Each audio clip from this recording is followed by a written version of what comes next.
Selamat datang kembali di sesi kita. Hari ini kita mau langsung bahas satu aturan spesifik dari bukunya Richard Templer, The Rules of Management. Iya, yang aturan ke-74 ya. Ingat, tidak seorang pun dari kita harus berada di sini. Menarik ini. Betul, sumber kita ya bab itu sendiri.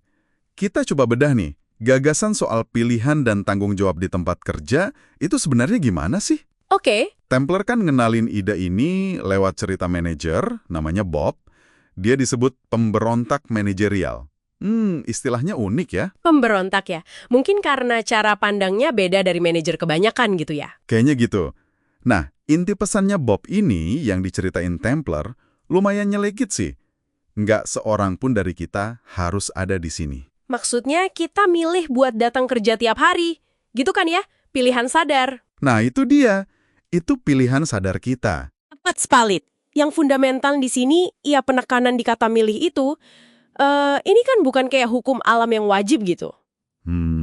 Tiap pagi, sadar nggak sadar, kita sebenarnya bikin keputusan buat berangkat kerja. Dan implikasinya, wah, lumayan gede loh. Implikasinya gimana tuh? Ya, kalau ini pilihan, terus kita ngeluh terus soal kerjaan, tanpa ada tindakan apa-apa gitu, jadi agak aneh nggak sih? Aneh.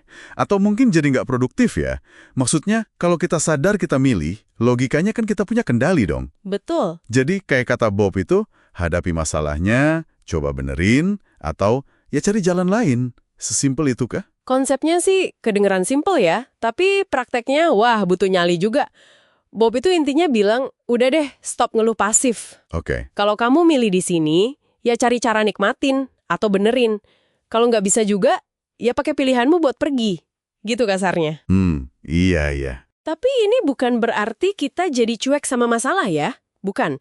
Justru sebaliknya, ini mendorong kita buat punya, rasa kepemilikan. Kita punya kuasa. Agensi gitu ya? Nah, itu dia. Mungkin pemberontak di sini maksudnya bukan ngelawan bos, tapi ngelawan mentalitas terpaksa atau korban keadaan yang sering kan ngejebak kita di kerjaan. Ngerti. Jadi bukan soal nyangkal ada masalah, tapi lebih ke mengubah respons kita ya terhadap masalah itu. Tepat. Ini jadi mikir nih buat Anda yang lagi dengerin juga. Gimana rasanya ya kalau kita benar-benar meresapi gagasan ini? Ngelihat jam kerja, tugas, bahkan mungkin rekan kerja sebagai bagian dari pilihan sadar kita hari ini. Itu memberdayakan atau malah bikin ngerasa, wah, tanggung jawabnya jadi lebih gede nih? Nah, itu dia. Pertanyaan bagus. Soalnya bisa jadi dua-duanya loh. Di satu sisi ya jelas memberdayakan. Kita bukan pion catur kan, kita pemainnya. Iya. Tapi di sisi lain, ya benar, ini nuntut tanggung jawab penuh. Nggak bisa lagi nyalahin keadaan melulu. Oke. Tapi, perlu digarisbawahi lagi nih, ini bukan berarti nggak boleh ngomong kalau ada masalah. Kritik membangun, usaha perbaikan, itu semua bagian dari menghadapi atau mengubah situasi kok. Sip. Poinnya juga, jangan sampai kita kejebak di lingkaran keluhan tanpa ujung. Kalau emang perubahan nggak datang-datang, dan kita udah nggak tahan, pilihan selalu ada.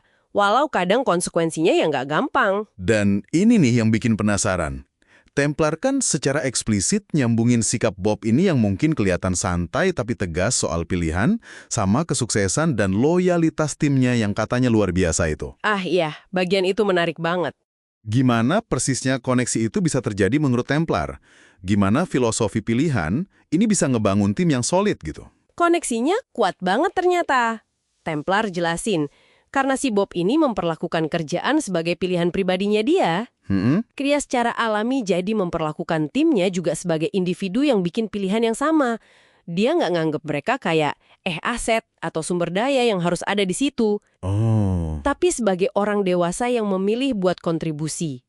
Implikasinya apa? Ya rasa hormat, kepercayaan, otonomi. Jadi mereka merasa dihargai gitu ya? Banget. Bob bikin mereka merasa dihargai sebagai individu yang memilih, bukan sebagai bawahan yang ya terpaksa nurut aja. Nah, rasa hormat timbal balik inilah yang jadi bensin loyalitas timnya Bob. Wah, masuk akal banget. Mereka jadi rela kerja keras, bukan karena disuruh-suruh, tapi karena ngerasa jadi bagian dari tim yang menghargai pilihan mereka itu. Jadi kuncinya nggak cuma soal pilihan diri sendiri, tapi juga menghormati pilihan orang lain di tim kita ya. Itu dalam sih. Iya, perspektif yang kuat itu. Jadi kalau kita tarik benang merahnya nih, inti dari aturan ke-74 ini sebenarnya soal pergeseran cara pandang yang fundamental ya. Betul, mindset shift. Dari yang tadinya ngerasa kejebak, jadi ngerasa memilih. Dari jadi korban keadaan, jadi agen perubahan buat karir kita sendiri, sekecil apapun itu lingkupnya. Tepat sekali. Ini soal ngambil kembali kendali atas narasi kerja kita. Oke, Nah, sebagai penutup nih, mungkin ada satu hal yang bisa Anda renungkan. apa tuh? Kalau Anda benar-benar terima sepenuhnya nih bahwa keberadaan Anda di kerjaan sekarang itu adalah pilihan sadar yang Anda perbarui tiap hari, ada nggak sih satu perubahan kecil aja entah dalam sikap, fokus, cara interaksi, atau prioritas yang bakal Anda lakuin besok pagi buat nunjukin pilihan itu?